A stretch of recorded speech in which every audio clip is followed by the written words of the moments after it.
Muy buenas tardes, tengan todos. Es para mí un gran honor poder compartir con ustedes esta charla con el tema COVID-19 en odontología. Quiero agradecer a Conferencias Odonto GT por el apoyo y por el espacio que me dan para poder llegar a ustedes a través de este medio. Es una enfermedad nueva, el COVID-19, que empezó en diciembre en Wuhan, China. Existen dos páginas que se mantienen muy actualizadas en cada cierto tiempo en que nos demuestran el tiempo real, cuántos casos hay totales, cuántas muertes van y cuántos se han recuperado hasta el momento. Una es la de la Universidad de Johns Hopkins, como vemos acá, y la otra es Worldometer. Ambas tienen el número de casos, manejan el número de muertes, cuántos se han recuperado y alguna pues puede tener algún cierta información como papers o artículos científicos en que nos hablan periodos de incubación y formas de transmisión. Estas son las dos páginas de estas sitios de internet en los cuales se los dejo acá para que puedan ver los mapas del COVID-19 en tiempo real. En Guatemala, hasta el momento, el día de hoy, tenemos 137 casos confirmados, entre ellos 19 recuperados, 115 casos activos. Ya llevamos desde el 13 de marzo que inició o se detectó el primer caso y luego el gobierno planificó crear 5 hospitales de emergencia solo para esta enfermedad. Uno va a estar localizado en el Parque de la Industria, otro en Quetzaltenango, en Petén, Escuintla y otro más en el oriente del país. Esta foto me llamó mucho la atención, pues vemos a un familiar orando afuera del hospital del Parque de la Industria por un subfamiliar y vemos cómo este pequeño virus vino a poner a todo el mundo de rodillas y ha paralizado totalmente el mundo a nivel mundial. Como vimos, inició en China, pero logramos ver en la página de la Universidad de Johns Hopkins, en la cual vemos cómo China ya fue relegado al 6º lugar de casos. Actualmente es ocupado, como vemos del lado izquierdo, el primer lugar por Estados Unidos. Ya vimos que en Guatemala no fue la excepción. Estamos ante esta pandemia. Y el 15 de marzo, el New York Times, que es un periódico bien reconocido en los Estados Unidos, publicaba cuáles eran los trabajadores que enfrentaban al mayor riesgo ante el coronavirus. Y como todos sabemos, nosotros en odontología, probablemente por la proximidad, por los aerosoles, aparecíamos en primer lugar. Este eh, reportaje o este artículo se hizo en base al centro ONET de recursos en el cual existen más de 1000 profesiones en la base de datos que están clasificadas en su forma de trabajo, cercanía de la profesión o contacto físico con las personas, cuántas veces contestan el teléfono, el sueldo, entre otras, y sirven mucho para las empresas que van a contratar personal para saber cuál es la profesión que ellos necesitan y también para los estudiantes que están por elegir una carrera universitaria para saber cuál es la que más les llama la atención. Entonces es una base de datos muy buena en la cual ellos se basaron en decir que efectivamente los del personal de la salud eran los que iban a estar más expuestos ante esta enfermedad del coronavirus y los higienistas dentales, las distintas ramas de la odontología, así como los odontólogos en sí, íbamos a aparecer en primer lugar. Y dependiendo del tamaño de la burbuja que vemos en la gráfica, es la cantidad de profesionales que existen en cada profesión. Del lado izquierdo veíamos la exposición a la enfermedad de 0 a 100 y en la barra horizontal podíamos ver la proximidad que tenían o la cercanía de contacto físico que podía tener cada profesión dependiendo cuál era. También en Brasil, en CNN, nos ponía a los técnicos en salud bucal, que incluía a los de laboratorio dental, higienistas y todas las ramas de la odontología con 100% de chance de contagio. Esto, pues como sabemos, es a nivel internacional y como lo hemos estudiado a través de los años, pues no es un secreto que en la odontología generamos muchísimo aerosol y distintos libros de odontología tienen algunas fotos como estas en la cual miramos la propagación del aerosol, que muchas veces no lo vemos hasta que utilizamos algún componente o algún colorante en la saliva para que logremos observar cómo se disemina a través del consultorio odontológico. En febrero ya se colocó el nombre que tenía este nuevo coronavirus. Ya no era el virus de China ni el novel coronavirus, sino que efectivamente, pues en base a su forma y que era un virus, se le colocó COVID-19, COVID de corona, vid de enfermedad del virus y 19 porque fue en el año 2019 que apareció. Eso era la enfermedad y al virus también se le colocó el nombre de síndrome respiratorio agudo grave 2 por sus siglas en inglés, SARS-CoV-2, porque era muy similar al síndrome que apareció en el 2002 o en el 2003, el SARS-CoV-1. Sabemos que estos coronavirus ya existían en la humanidad. Este es un nuevo virus de esta familia que, como lo dije anteriormente, inició en Wuhan en diciembre del 2019 y en enero de este año, del 2020, fueron capaces en China de aislarlo genéticamente y mostrarlo al mundo. Sabemos que en China hay muchísima investigación científica. Ellos lograron aislarlo y ver de dónde se originaba este virus, como lo vamos a ver más adelante. Su periodo de incubación es entre 2 a 14 días.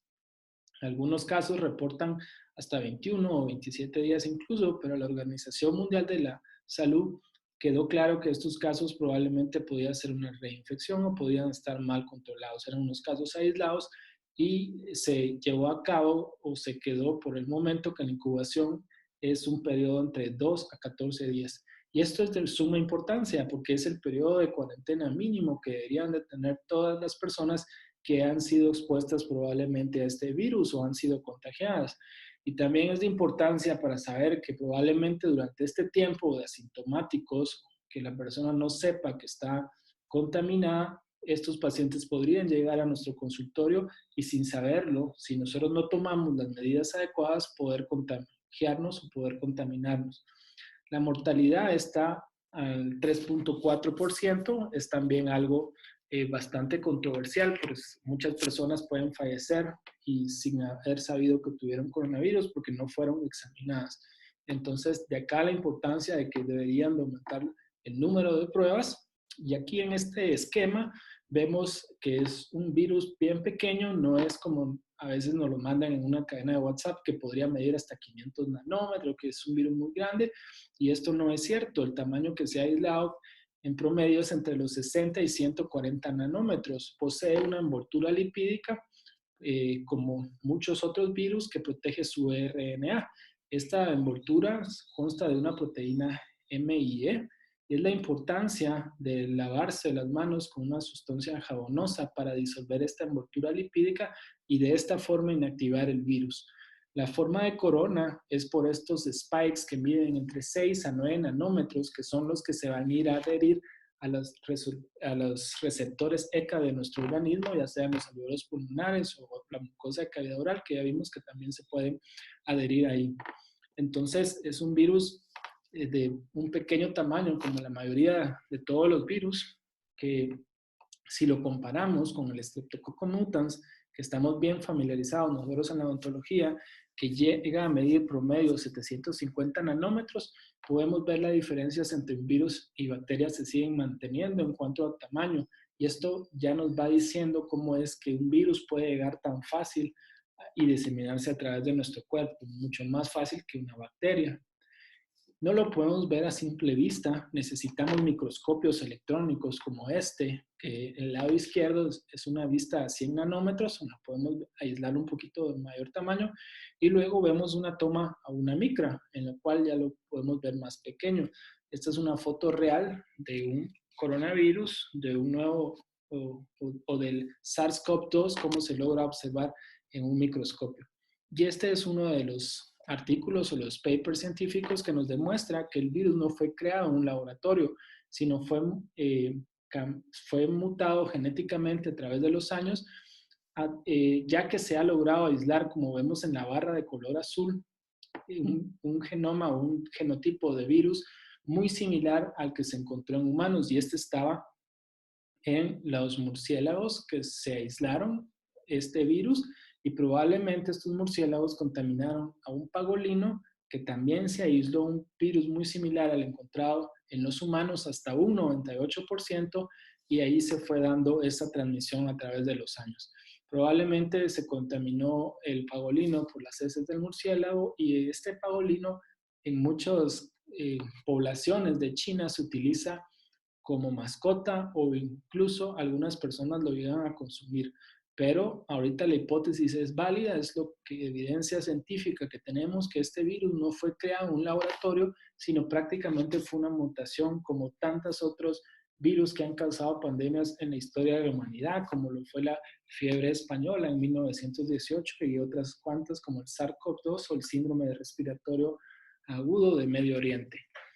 Luego en esta gráfica vemos cómo algunos estudios de partículas nos indican que ellos pueden lograr filtrar hasta partículas mínimas de 0.007 micras, y el coronavirus mide entre 100 nanómetros promedio o 0.1 micra, y las bacterias un poquito más grandes de tamaños, hasta 0.5. Luego tenemos partículas de polvo de distintos tamaños y una célula de glóbulo rojo que podemos ver más grande, muchísimo más grande, pero definitivamente necesitamos un microscopio para poder observarla.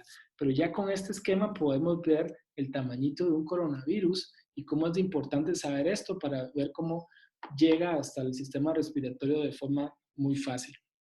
Luego podemos ver en esta gráfica cómo es el comportamiento del coronavirus en el cuerpo humano. Primero hay un periodo de incubación, luego pues se empieza a debilitar y empieza la convalecencia. En el periodo de incubación al inicio, los primeros 2 a 3 días, probablemente a una persona le pueden hacer un hisopado y la carga viral para ese examen molecular no es la suficiente, o el hisopado no se toma de forma adecuada y nos puede dar un falso negativo. Y probablemente más adelante, a pesar de ya estar contaminado por el COVID-19, nos va a dar un positivo. Es por eso que existen ahora las pruebas rápidas en las cuales se ha trabajado que a partir del día 7 y el día 14 empieza el cuerpo a generar anticuerpos IgM e IgG, y estos anticuerpos con pruebas serológicas que podemos verlos en sangre nos ayudan a dar una confirmación del coronavirus. Entonces, yo estoy seguro que con estas pruebas la va a preferir muchos de nuestros familiares o pacientes o nosotros mismos a un hisopado que nos pueda causar un falso negativo que sea muchísimo más incómodo. Y aparte de todo, estas pruebas en sangre, estas pruebas serológicas son muchísimo más rápidas. Por lo cual, por ejemplo, el anticuerpo IgG va a permanecer en la sangre mucho más tiempo y va a proporcionar esa inmunidad para que la persona no se vuelva a reinfectar del coronavirus. La IgM, el anticuerpo IgM sí va a desaparecer y el IgG va a permanecer, por lo cual nosotros al hacer este test que lo está presentando esta marca, que nosotros la conocemos muy bien porque distribuye también productos odontológicos, al hacer este test nos va a funcionar en 15 minutos, nos va a dar un resultado y nos puede dar un resultado preciso si la persona en qué etapa se encuentra del coronavirus o si es prácticamente negativo. Por lo cual, estos tests se recomiendan bastante y son mucho más fáciles de hacer que un hisopado que, como lo dije anteriormente, requiere de cierta técnica y es muchísimo más molesto, y en algunos casos el hisopado nos va a dar negativo sin específicamente estar negativo la persona que se le está realizando. Existen 4 vías de transmisión, pero especialmente están estas. En la fecal está un poco la controversia, y la primera sería por contacto, cuando nosotros tocamos directamente a una persona infectada. Luego está la infección de las superficies que la persona infectada contaminó y luego nosotros nos la llevamos a la boca, nariz u ojos, y luego está la transmisión por vía aérea. Hay estudios que nos demuestran que la contaminación del aire ya lo dijo el bacteriólogo Carl Flug en 1890, que sin necesidad de toser o sin necesidad de hablar en voz alta, una persona puede llegar a expulsar partículas, especialmente las de menor tamaño. Luego tenemos estos estudios que se hicieron en la Facultad de Odontología de la Universidad de San Carlos, donde miraba la calidad del aire en áreas específicas en determinado tiempo.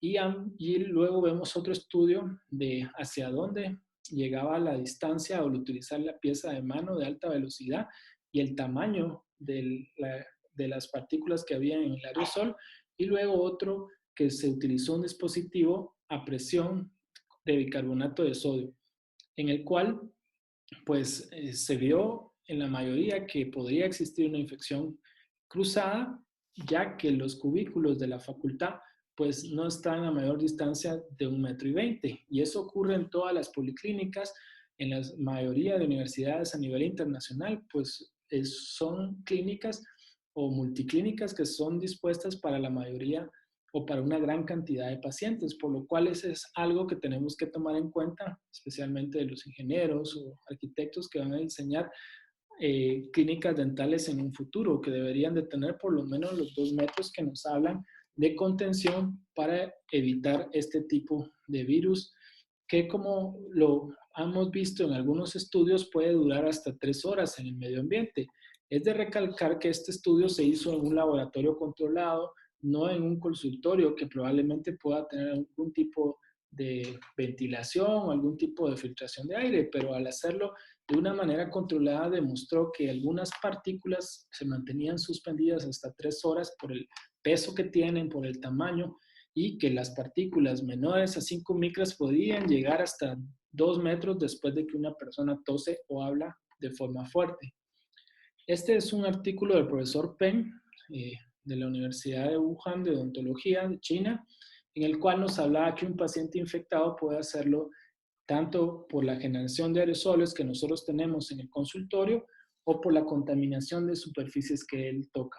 Luego, esto va a contaminar al profesional por medio del estornudo, tos o esas gotitas de plu que hablamos, que fueron descritas en 1890, cuando hablamos con un paciente que no tiene mascarilla ni nosotros tenemos. Y luego, pues cuando se empezó a saber del coronavirus, la recomendación era que nos mantuviéramos alejados de alguien que presentara signos de fiebre, de tos o algún tipo de sintomatología. Pero luego aparecieron papers o artículos en que demostraban que hicieron exámenes a familiares de pacientes que estuvieron internados en los hospitales de China y muchos aparecían sin síntomas, algunos se les tomó tomografía y no tenían ningún signo de alguna enfermedad pulmonar. Esto nos hizo ver que era una enfermedad muy contagiosa y que probablemente muchas personas poseían el virus y estaban contaminando sin saber que eran portadores, ya que eran asintomáticos y cursaron todo el tiempo de la enfermedad y se recuperaron sin haber sentido ningún tipo de sintomatología. Estamos enfrentándonos a una enfermedad muy contagiosa que nos da muchos pacientes asintomáticos. El porcentaje es variable dependiendo de cada país, pero prácticamente esto va a ser a nivel mundial. Esto nos indica que muchas veces vamos a atender pacientes sin síntomas en periodo de incubación o pacientes asintomáticos que nunca van a poseer estos síntomas.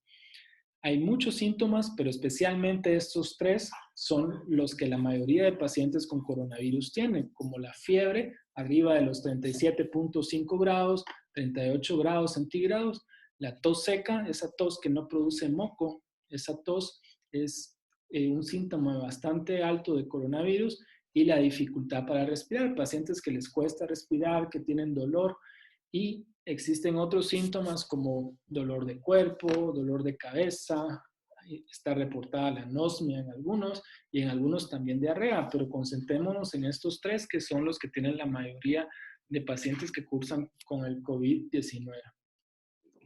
Luego, pues es un tema bastante controversial, las mascarillas. Nosotros en odontología estamos acostumbrados a ellas. Sabemos que podemos dividirlas en 3 grandes grupos. Unas serían las estándar, las quirúrgicas y las N95. ¿Cómo vamos a diferenciarlas? Las estándar son desechables, usualmente tienen menos de 3 capas, se miran que logra pasar el aire muy fácil, y estas mascarillas no nos van a servir para contener el coronavirus, las quirúrgicas sí. Estas también son de 3 capas, más las capas deben de ser de buena calidad, no de papel como algunas estándar en medio, que pueden tener 3 algunas estándar, pero ya vamos a ver cómo podemos saber si nuestra mascarilla estándar es de buena calidad y si podríamos considerarla como quirúrgica. Algunas pues ya nos dan mucho más fácil la certificación, traen una certificación por la FDA o por la certificación europea y ya sabemos que funcionan bastante bien. Luego pues tenemos las quirúrgicas.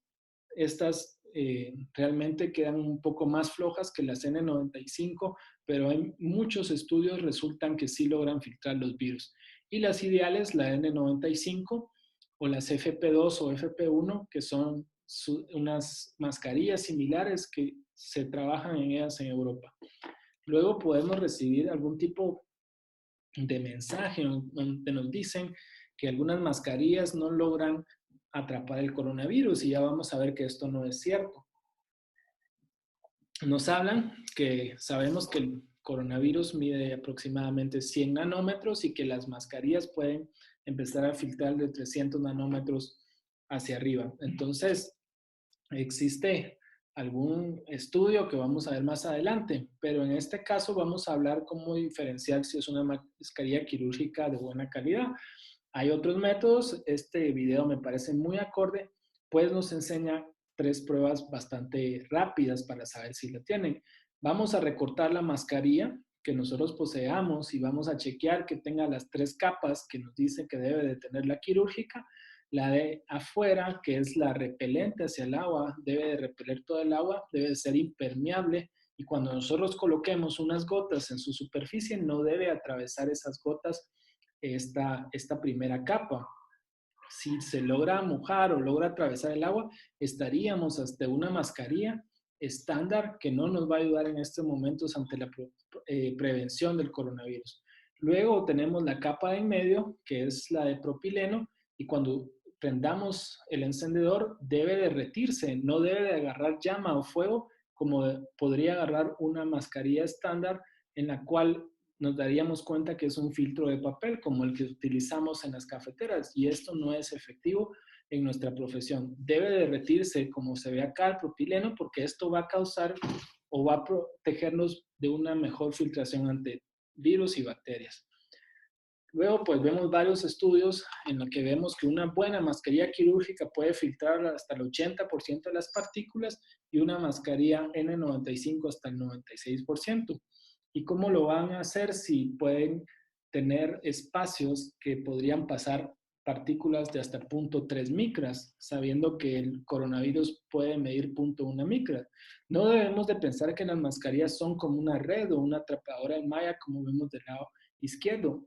Y también sabemos que existen varios movimientos físicos en los cuales está el movimiento browniano, que se sabe que una partícula pequeña puede ir hasta las fibras de las distintas capas de las mascarillas y va a ir rebotando entre fibra y fibra hasta quedar atrapada y no pasar.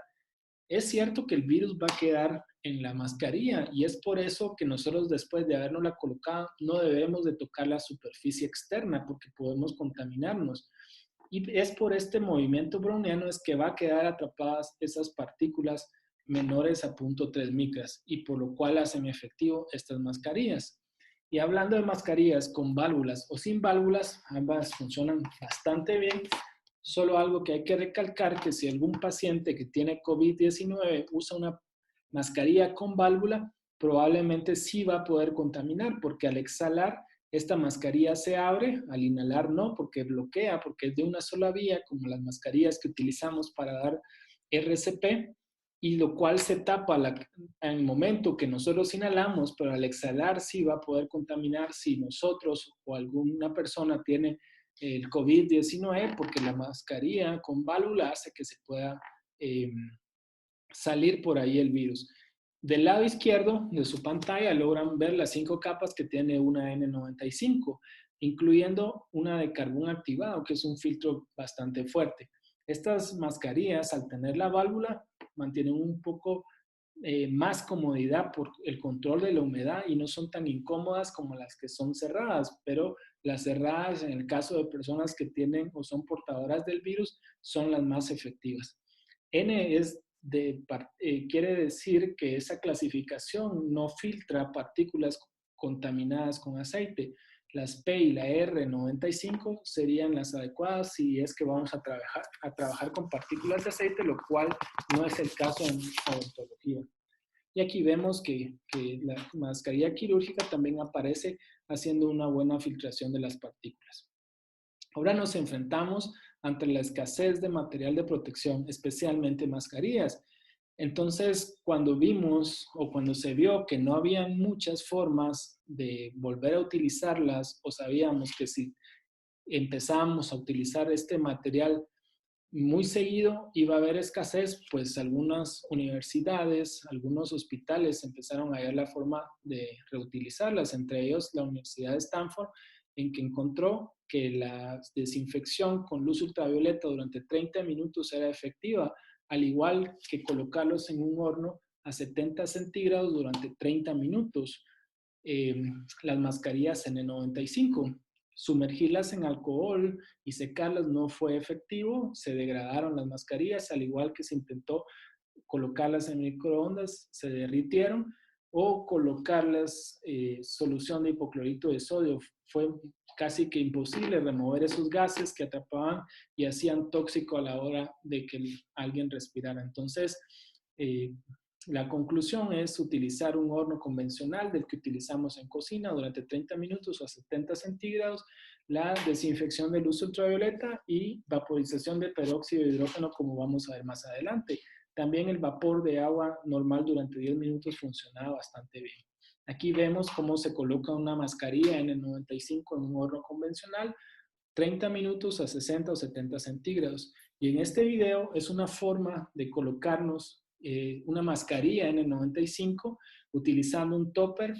Al principio sí podemos ajustarnos la mascarilla muy bien porque no está contaminada, está limpia y es primera vez que la utilizamos y tenemos que ver que ajuste muy bien, pero luego si vamos a reutilizarla deberíamos utilizar esta técnica que funciona bastante bien.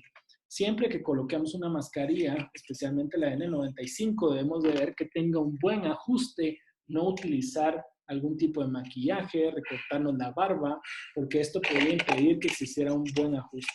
Luego utilizamos un topper o utilizamos alguna caja de plástico en la cual podamos colocar la mascarilla sin tocarla. Y luego buscamos una bolsa que esté limpia o la guardamos con la misma tapadera del topper para el momento que llegue a reutilizarla. Y les coloco en el video este artículo donde nos demostraba que el virus necesita un hospedero para sobrevivir y en el caso de las mascarillas podría no estar hasta 2 o 3 días. Entonces podríamos ponerle nuestro nombre, una seña, una mascarilla, dejarla en un lugar limpio y dejar que el virus prácticamente se inactive, especialmente en climas que no van a ser húmedos o en temperaturas arriba de los 25 centígrados. Esto es con la finalidad de reutilizar mascarillas. Podemos utilizarla máximo hasta 8 horas en un día, dejar de usarla 3 o 4 días y al quinto día, si lo mantuvimos en un lugar cerrado y limpio, prácticamente ahí el virus se inactivaría y prácticamente antes podría existir, pero ya no sería o ya no tendría una capacidad infecciosa como la tendría en su momento o al inicio. En odontología utilizamos mucho la impresión 3D y ahora está el advenimiento de mascarillas N95 ajustadas a la región facial de cada uno de nosotros. Esto lo hacemos en base al registro facial de aplicaciones o de escáneres intraorales y también como el lado derecho donde miramos algún tipo de caretas impresas a nivel o por medio de impresión 3D, como se ha hecho en la Universidad de San Carlos, que ya se donó en hospitales públicos como el Roosevelt o el San Juan de Dios. Estos archivos son gratuitos, se pueden descargar de la internet, del lado derecho de la careta se puede imprimir en cualquier impresora y pues nosotros que tenemos experiencia en impresiones en odontología podemos hacerlo y del lado izquierdo pues nosotros utilizar un programa para escanear nuestra región facial y amoldar la N95 para algún colega o algún familiar que tengamos de medicina o para nosotros mismos cuando nos toque utilizarlo.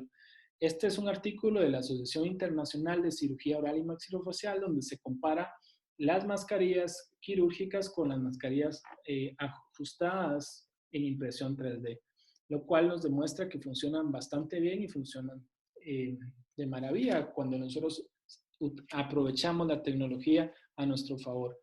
Luego vemos que con el advenimiento de los escáneres intraorales, con los programas que de esta forma pueden descargarse de forma gratuita en algunos teléfonos, como lo es Vellus 3D, en el cual nosotros podemos exportar el archivo STL para poder modificarlo y crear, como vemos aquí del lado derecho, algún soporte que pueda presionar la mascarilla quirúrgica y hacer que esta mascarilla quirúrgica pueda quedar más ajustada y simular de cierta forma el ajuste que tienen las N95. Sabemos que una desventaja de las mascarillas quirúrgicas es que quedan muy flojas de alrededor y cuesta que tengan algún tipo de ajuste. Si nosotros podemos imprimir esto con la forma de nuestro rostro o de la persona que le vamos a fabricar por medio de la aplicación esta que vemos acá, pues va a quedar muchísimo más ajustada y pues bien valdría hacer el estudio de tesis, comparar una mascarilla quirúrgica ajustada con este aparato o esta impresión 3D y luego una sin el ajuste para ver qué tantas partículas se mejoran. Este es un modelo de impresora 3D, no nos van a servir solo para modelos como lo hemos utilizado, para hacer nuestros tratamientos odontológicos o nuestras guías quirúrgicas, que para eso lo hemos utilizado. También vamos a utilizarlas como este arco para colocar nuestro dique y tener una mejor succión, que en el Instituto Jacobo Somoza van a liberar estos STLs de forma gratuita para que podamos trabajar con distintos modelos de este arco que incluyen la succión. También vendrán nuevos aparatos para poder desinfectar, pero no solo necesitamos impresión 3D, también sabemos que con estas caretas, si nosotros logramos ajustar un filtro EPA de esos que se utilizan tanto para aspiradoras o para los respiradores industriales, pues funcionan bastante bien y se logra hacer un buen sellado. Esto va a generar muchas ideas, mucho beneficio para que nosotros lo podamos usar a favor para derrotar el COVID-19. Y luego vamos a pasar a dividir en dos grupos a nuestros pacientes. Ante el advenimiento de esta enfermedad, pues vamos a poder atender a través de la teleodontología o telemedicina, dar una teleconsulta por medio del teléfono, una buena guía, un asesoramiento para evitar que algún paciente asista a un centro de salud o a un hospital ante problemas que nosotros como odontólogos podemos manejarlo muy bien a través de una consulta en línea, de nuestras redes sociales, por WhatsApp, una videollamada, por tantos programas que existen como Skype, WhatsApp o FaceTime, o comúnmente una línea telefónica. Entonces nosotros llamamos a nuestros pacientes y podemos resolver la mayoría de veces algunos casos que no son de emergencia. Entre ellos están problemas o trastornos temporomandibulares. Sabemos de que ante el estrés, ante la ansiedad, esto se va a ir incrementando, al igual que el bruxismo, y con un tratamiento de un analgésico tópico, en el peor de los casos, dejar un AINES con un relajante muscular, cuando es un dolor más intenso en ATM, dejar algún tipo de terapia, algún tipo de masaje. Incluso nosotros podríamos mandarles unos videos durante este tiempo para que ellos puedan hacer algún tipo de terapia. Ya cuando regresen a nuestro consultorio, darles otro tipo de tratamientos como ultrasonido o láser de baja densidad. Pacientes con bruxismo, al igual que los pacientes de ATM, se pueden incrementar. Se van a incrementar las enfermedades periodontales y caries por la falta de acceso al odontólogo y también por este estrés que está generando el encierro y la cuarentena. Las pacientes que nos llamen que tienen un sangrado, que le está sangrando algún diente, podemos recetarles un enjuague con clorhexidina, y a pacientes que tenemos sospecha de que pueda tener un elevado, dejarles enjuagues con flúor, que muchas veces el enjuague que están utilizando no contiene. Recomendaciones durante la cuarentena, podemos enviarles este tipo de fotos en el cual vamos a decirles que eviten morder comidas muy duras, que tengan una dieta bastante balanceada, que no vayan a sobrepasarse con el consumo de bebidas ácidas o comidas muy dulces, que se cepillen de forma adecuada y de una forma suave, tanto dientes y encías. Podemos compartir esto a través de un mensaje de WhatsApp, de algún correo o de alguna forma que nosotros tengamos para llegar hasta nuestros pacientes. Enfermedades de la mucosa oral como el síndrome de boca ardiente, el líquen plano oral, tienen un contenido psicológico muy alto, y con un buen asesoramiento a través del teléfono y un apoyo psicológico Muchos pacientes que están padeciendo de estas enfermedades pueden resolver, si no es que en su mayoría, ayudarnos a darles un buen tratamiento mientras dura esto.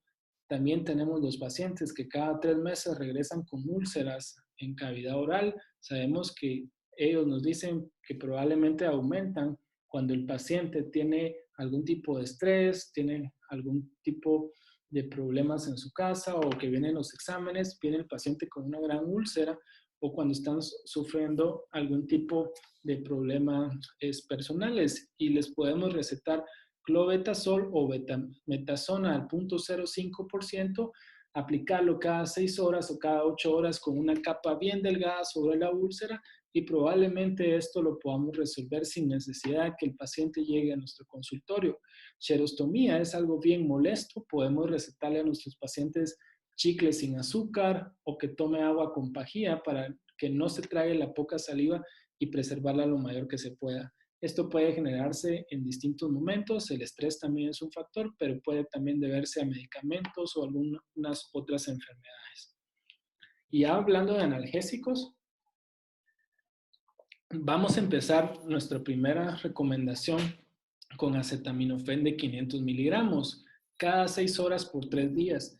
Es un analgésico antipirético que es hepatotóxico, por lo cual nosotros deberíamos de decirle al paciente que no vaya a consumir bebidas alcohólicas si así lo fuera, aunque sabemos que ahora están prohibidas, y que tenga precaución en este sentido, pero es un analgésico que podríamos iniciar porque no es gastrolesivo y funciona bastante bien en algunos dolores o en algunas molestias de odontología. Luego tenemos el diclofenaco potásico, 50 miligramos, que lo recetaríamos cada 6 horas por 3 días. Es un analgésico no inflamatorio en el cual lo dejamos durante 6 horas por su vida media y funciona bastante bien en periodos o en problemas de inflamación y dolor. Y si el paciente tiene mucha molestia, podemos utilizar esta combinación. Iniciamos con diclofenaco potásico, luego el acetaminofén como dosis de rescate a las 2 horas de haber tomado el diclofenaco. Esto va a ser durante 3 días y esta sinergia de medicamentos muchas veces potencializan el efecto analgésico y resuelven la mayoría de problemas de dolor en odontología. Luego tenemos el ibuprofeno de 400 miligramos que funciona de maravilla para nosotros en odontología, pero debemos de tener cierta precaución, ya que se han reportado algunos casos, especialmente en Francia, no así en China, de pacientes que habían consumido ibuprofeno y que se creía que este había potencializado los efectos del COVID-19. Esto no está comprobado en ensayos clínicos, fue simplemente un grupo de pacientes, pero no nos podemos arriesgar, por lo cual la recomendación sería evitar el ibuprofeno a que esté unas pautas más claras o que pase este momento para que regresemos a nuestro buen analgésico como lo es el ibuprofeno. Luego tenemos otros cuantos como lo es el ketorolaco de 20 miligramos, que es bastante gastrolesivo como cualquier AINES, que sabemos que no solo por la vía oral afectan, también si lo hacemos por la vía intramuscular o por alguna otra vía, van a disminuir el moco que se produce en el estómago y van a dañarlo de cierta forma, por lo cual en pacientes con gastritis o pacientes que nos dicen que tienen alguna úlcera gástrica, siempre es bueno recomendarles algún protector gástrico. Y otro de estos es el desquetoprofeno de 25 miligramos, que es una acción que posee una acción muy rápida y podríamos recetarlo cada 8 horas por 3 días. También tenemos el naproxeno, que se espacia un poco más la dosis por 12 horas por 3 días, es de 550, y al combinarlo con un protector gástrico como el esomeprazol de 20 miligramos, reduce ese daño hacia el estómago. Esta es una marca Bimovo que funciona bastante bien en pacientes que se puedan quejar de gastritis. Lo vamos a recetar cada 12 horas por 3 días. Luego hablamos un poco de analgésicos tópicos a nivel de ATM y en músculos accesorios de la articulación temporomandibular. Podemos hacer unos masajes cada 8 horas con estos medicamentos, especialmente que contengan un AINES como este que les recomiendo, que es diclofenaco, capsaicina, salicilato de metilo, mentol y aceite de linaza. aplicarlo en el área afectada cada 6 horas después de haber utilizado lienzos con agua tibia con sal, aplicar un masaje a nivel de ATM y a nivel de los músculos accesorios de la masticación. Luego, les recomiendo este relajante muscular, que es la combinación de un AINES con un relajante. El AINES es el clonixinato de lisina y la ciclobenzaprina como relajante muscular, que es la Orixina Relax.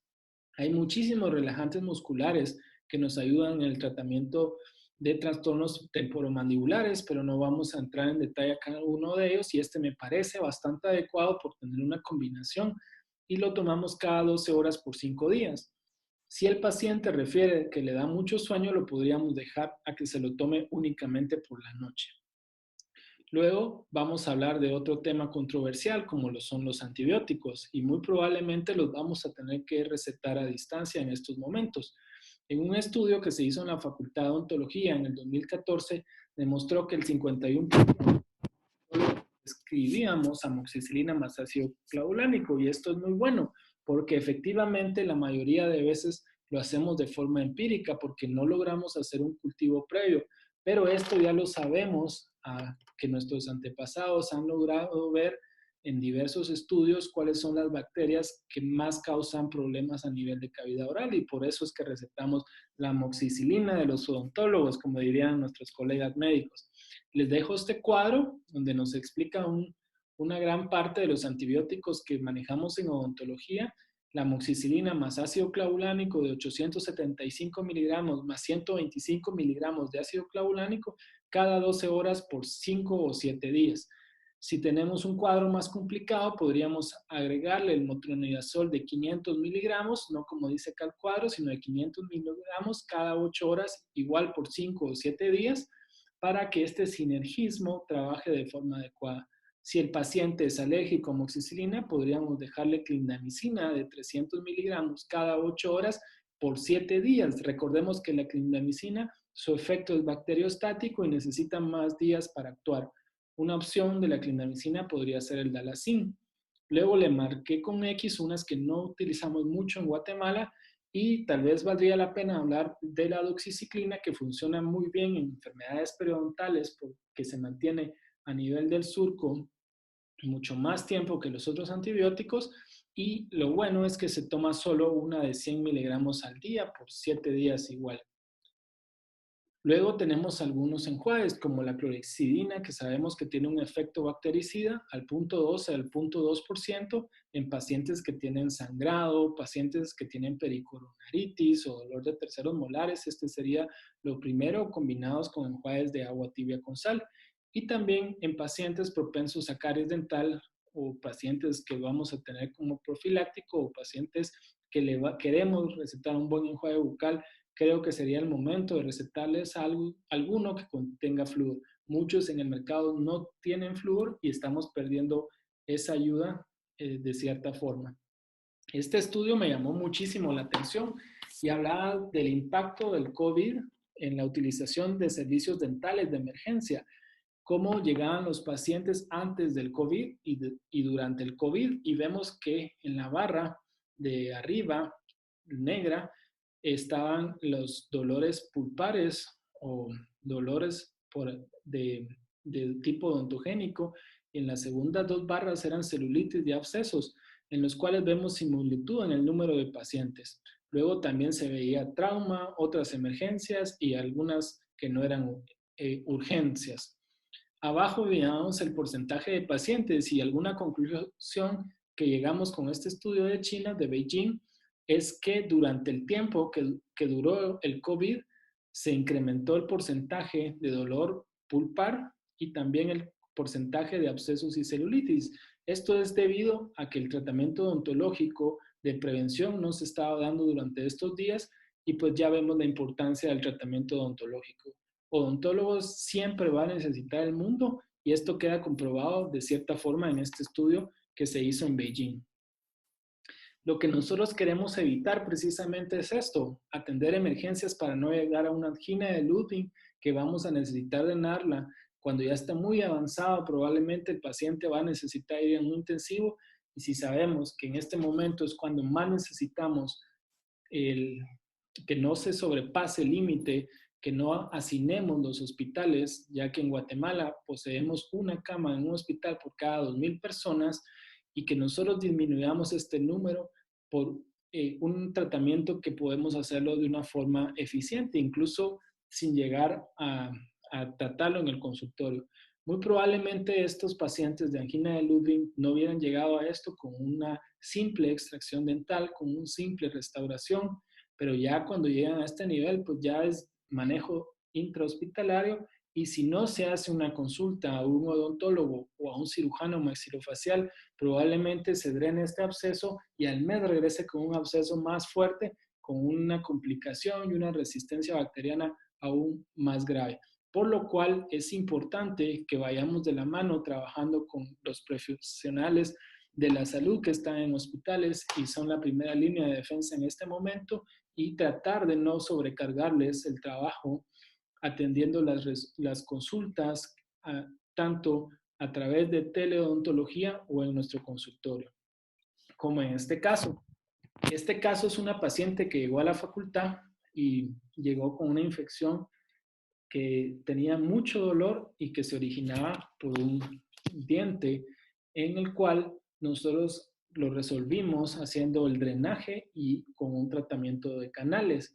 Pero este artículo de Inglaterra, en el cual nos hablaba de que durante este tiempo lo ideal, perdón, sería hacer tratamientos más simples, especialmente en personas de avanzada edad, no hacer un tratamiento de canales que probablemente podría empeorar el absceso. Esto es cuando el absceso de cierta forma ya está avanzado, ya está bastante instalado, y ellos sugieren que es mejor realizar una exodoncia para evitar que este tratamiento pueda complicarse. Esto solo debería de realizarse durante la pandemia. Sabemos que debemos de tratar de evitar realizar extracciones, pero bien valdría la pena valorar qué es más efectivo, si realizar una extracción en pacientes de avanzada edad donde se pueden complicar y llegar a un hospital, o realizar un tratamiento de canales que se pueda alargar. Es mucho más sencillo también realizar una extracción, la mayoría de veces una extracción dental. Entonces, ya pasando al grupo de pacientes que ya los filtramos a través de una previa evaluación telefónica, pero sí ameritan llegar a nuestro consultorio porque no se dieron, porque realmente son urgencias que no están disfrazadas y debemos de atenderlas ya sea en nuestro consultorio o referirlas a un centro hospitalario. La regla número 1, como ya lo vimos, es que probablemente todos estuvieran infectados. Tratar a todos como si fueran infectados y agregar como si fueran nuestros familiares para igual protegerlos. Yo les hago este cuadro en el cual es un resumen de las emergencias que se hablan a nivel internacional, tanto en Europa como en la Asociación Dental Americana, que nos habla de hemorragia, siempre y cuando haya superado las medidas previas. Si fue post-extracción, utilizar una gasa con 2 o 3 gotitas de agua oxigenada, mordiéndolas durante media hora. Si no hay ninguna contraindicación médica, empezar el Disinone 500 miligramos cada 8 horas. Y si a pesar de esto la hemorragia sigue activa, pues ya lo tendríamos que ver en nuestro consultorio. Absceso. En Inglaterra o en Estados Unidos, los pacientes están mandando la foto a sus dentistas de que realmente demuestran que tienen una gran inflamación, un gran absceso, si no, no son atendidos en el consultorio. Trauma facial o dental, definitivamente esto es una emergencia y hay que atenderlo de inmediato.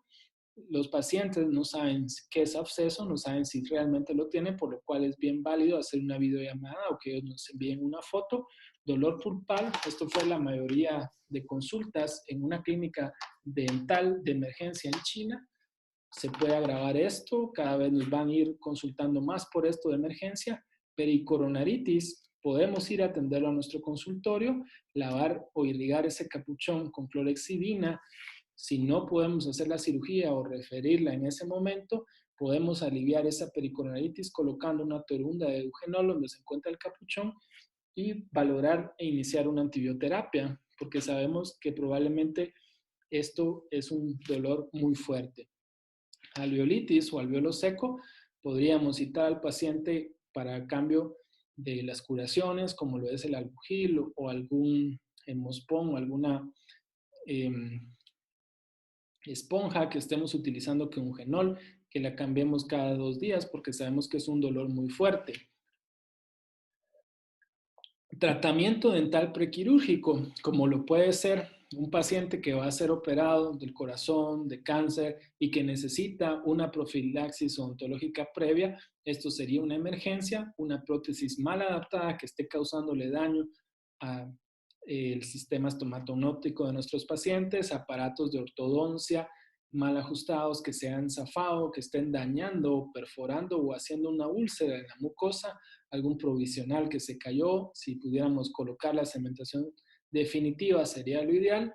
Y también por último, más no menos importante, si tenemos una alteración de un tejido o un cambio, las biopsias deben de ser emergencias porque podría ser algo maligno y no perder tiempo en ese sentido.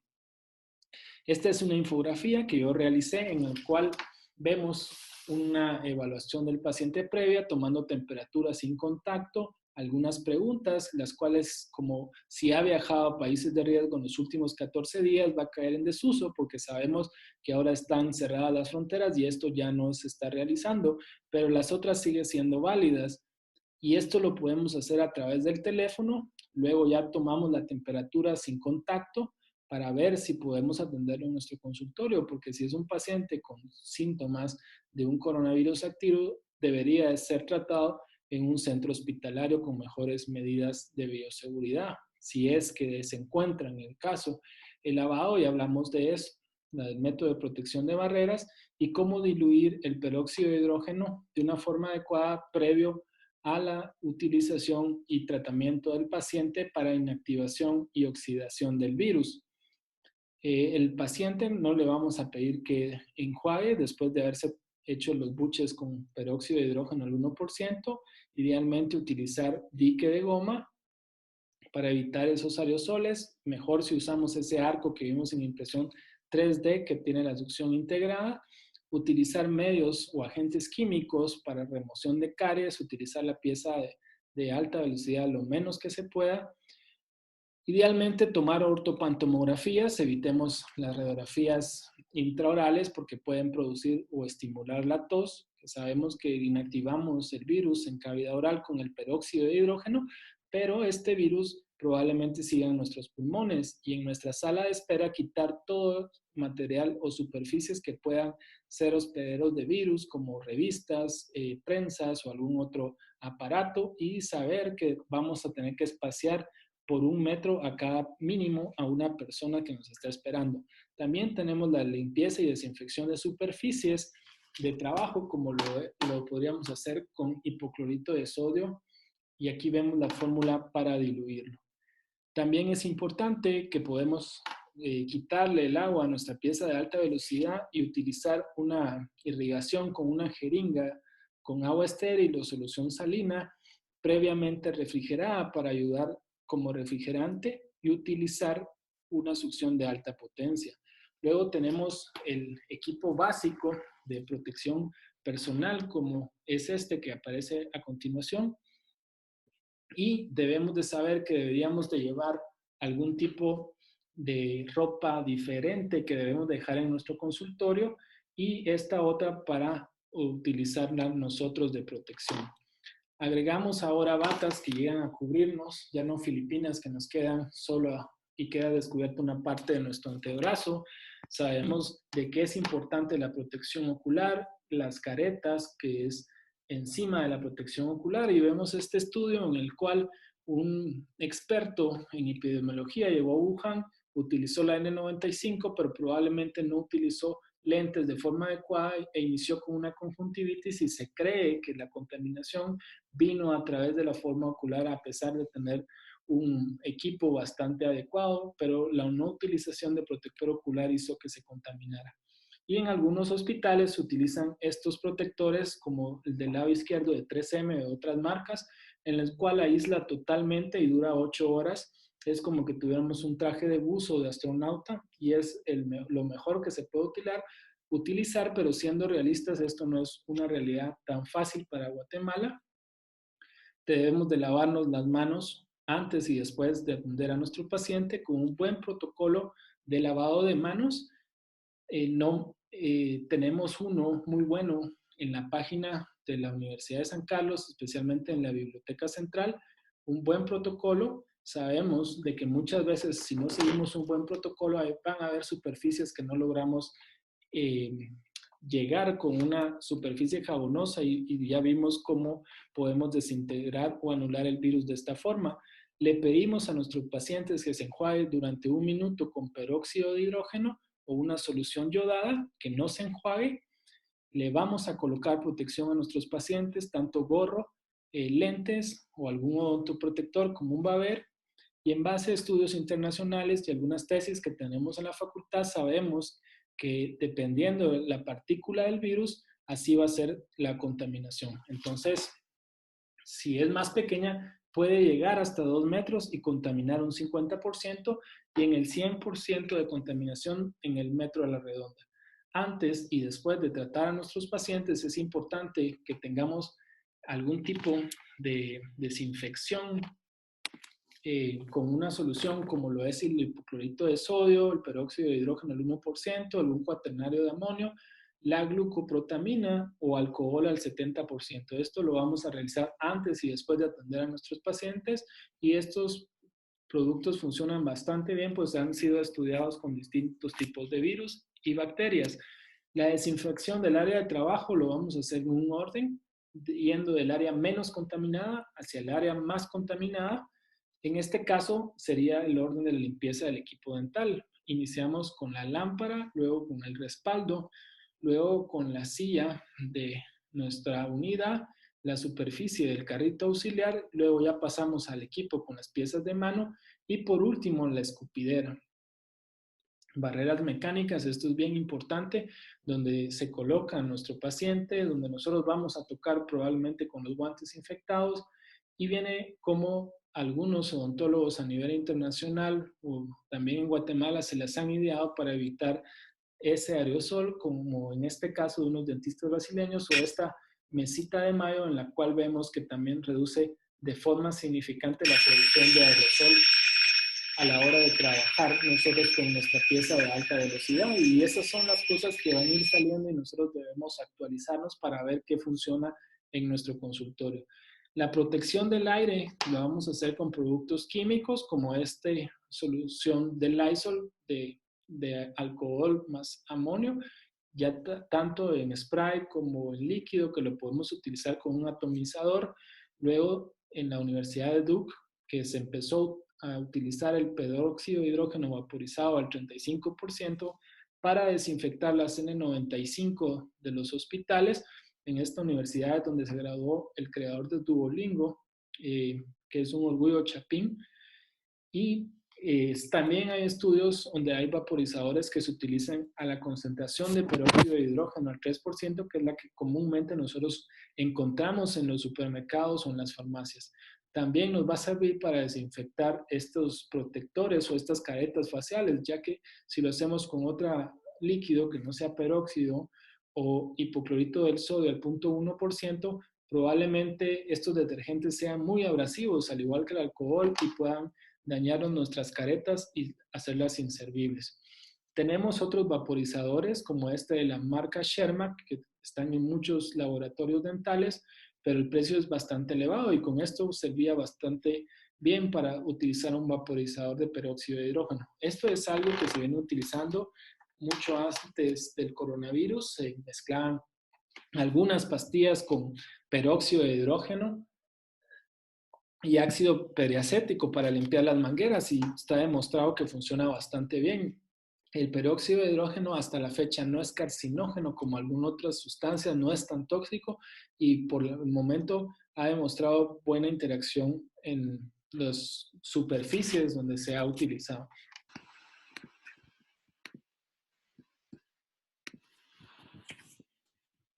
También tenemos protección de aire en el consultorio a través de la luz ultravioleta, especialmente la tipo C, que es la onda más corta con menor nanómetros, con menor distancia de nanómetros, que se va a utilizar durante 30 minutos. Esto no es algo nuevo, es algo que ya se ha utilizado en otros hospitales desde hace algún tiempo atrás. Y también tenemos otros aparatos, como vemos en la pantalla del lado derecho, que desinfectan los cepillos dentales. Estos incluso se venden en el mercado de Facebook o a través de otras páginas en el internet. Y sabemos de que ahora existen algunos focos que llegan con mucho más tecnología en esos puntos ciegos de esas sombras donde deberían de haberse dejado más tiempo la luz ultravioleta quizás en tiempos anteriores. Y es algo que también sirve para desinfectar las mascarillas N95. La protección del aire a través de filtración o purificadores con este equipos de filtración de tipo EPA, como los que usan las aspiradoras o los respiradores industriales, como el portátil que vemos del lado izquierdo, mucho más pequeño, o este del lado derecho, en el cual vemos que es un aparato más grande que nos puede ayudar a filtrar mucho más cantidad de bacterias y al mismo tiempo purificar el aire. Vamos a tener que quitar de las superficies odontológicas todos estos materiales, todo lo aquello que no vayamos a utilizar durante el tratamiento odontológico, ya que esto nos llevaría a poder tener algunos hospederos del virus, que es lo que no deseamos. También vamos a tener que colocar algún vaporizador de hidrógeno, vamos a tener que utilizar también lámparas ultravioleta, luz ultravioleta y también algún tipo de filtros de aire, los cuales van a ayudar a todo este tratamiento en contra del COVID. Es muy importante saber que durante estas emergencias nuestros pacientes pueden manejar un nivel de ansiedad muy alto, van a estar más temerosos, van a estar más sensibles al dolor, el enojo lo van a transmitir hacia nosotros o hacia nuestro personal de salud o incluso hacia sus familiares. Y nosotros debemos de ir un paso adelante teniendo una muy buena comunicación y saber que esto podría pasar y prepararnos ante ello para resolverlo de la mejor manera. Este es un video donde demuestran cómo se atiende en algunas clínicas dentales asiáticas, una alfombra que probablemente tenga hipoclorito de sodio, cómo se toma la fiebre o la temperatura con un termómetro sin contacto, se le dan guantes al paciente para que firme su ficha clínica o el consentimiento. Vemos cómo se le da alcohol en gel previo a entrar al consultorio, cómo se prepara la odontóloga con su protección personal previo a pasar al paciente, cómo prepara el equipo antes de pasar al paciente. Y algo importante es ver que la sala de espera se encuentra a 1 metro o separadas a 1 metro de distancia de aislamiento. Pasan al paciente sin ningún contacto, se le da un enjuague en el cual es de solución de peróxido de hidrógeno, solución yodada. Luego le decimos al paciente que no se vaya a enjuagar con agua, pues necesitamos que sea muy buena la acción virucida o de activación del peróxido de hidrógeno. Y luego del atendimiento nuevamente se le da enjuague, se le da su mascarilla para que se coloque. Nunca hay contacto con el paciente, se le vuelve a dar alcohol en gel para que se lave sus manos y luego se le acompaña a que vaya al final de nuestro consultorio y luego pues ya se sigue el protocolo de desinfección de la unidad, del retiro del equipo de protección personal. Y luego de todo esto, pues al final algo que llama mucho la atención es que nunca se toca la mascarilla con la parte externa, siempre con las barras después de cualquier superficie contaminada. Es importante volver a lavarse, utilizar basureros cerrados y luego de la desinfección al final, algo que llama la atención es la utilización de lámparas ultravioleta. Podemos utilizar eso, podemos utilizar vaporizador de peróxido de hidrógeno o incluso los filtradores de aire o esos respiradores que prácticamente van a atrapar todas estas partículas que podrían contaminar el aire. Entonces, esto es una buena medida, algo que se recomienda. Esta es una gráfica que nos demuestra qué pasa cuando no seguimos las medidas de distanciamiento social y qué pasa cuando sí logramos tener todo este tipo de medidas en el cual incluyen el lavado de manos, el distanciamiento social, el utilizar buenas medidas de higiene y quedarnos en casa. En nuestras manos está cuánto va a tardar esta cuarentena, cuándo va a ceder y cómo vamos a planear esta curva. El poder del distanciamiento social es bien claro. Si una persona infectada sigue saliendo, en 30 días va a infectar a 406 personas, solo una persona. Y si se queda en casa y probablemente tiene buenas medidas de distanciamiento social, se disminuye este riesgo a 2.5 personas infectadas, como lo vemos en esta gráfica.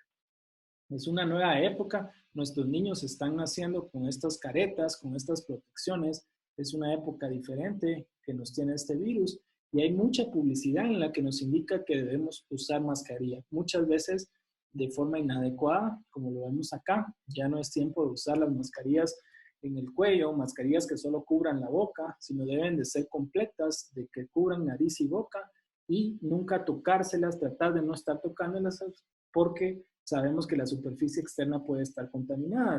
Y Guatemala a partir de lunes va a empezar una nueva medida de utilización de mascarillas de forma obligatoria, lo cual yo lo veo con buenos ojos, pues hay estudios que nos demuestran que los países que empezaron con esta protección de mascarillas, independientemente si son estándar o quirúrgicas, pues lograron contener de mejor forma SARS-CoV-2 o la enfermedad de COVID-19.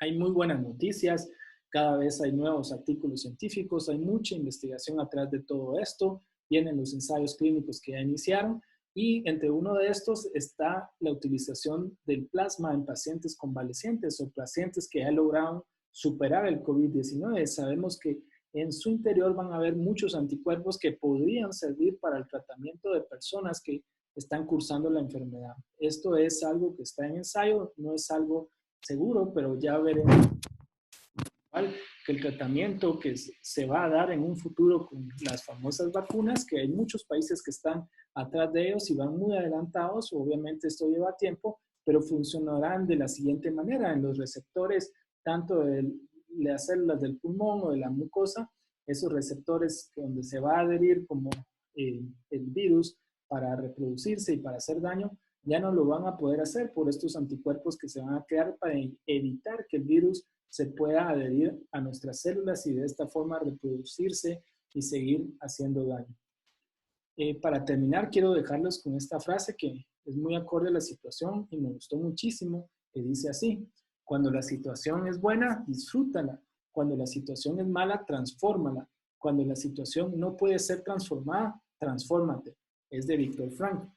Yo les agradezco su tiempo, les agradezco su interés por ver esta charla y como se los dije al inicio, pues estas recomendaciones son válidas actualmente, pero esto va caminando de forma agigantada. Tenemos que ver qué cosas van saliendo nuevas, qué nuevas regulaciones van saliendo, siempre en base a evidencia científica. Si ustedes tienen alguna pregunta, la podemos responder en este video abajo, en los comentarios, en la página de Conferencias Odonto GT o también a través de mi correo. Me pueden contactar. Nuevamente agradezco su tiempo. Los insto a saber que vamos a salir todos juntos de esto y estoy seguro que vendrán tiempos mejores y especialmente para la odontología, que va a ser aún más valorada como lo es el día de hoy. Espero que se encuentren muy bien. Les mando un fuerte abrazo virtual y por favor, quédense en casa. Saludos.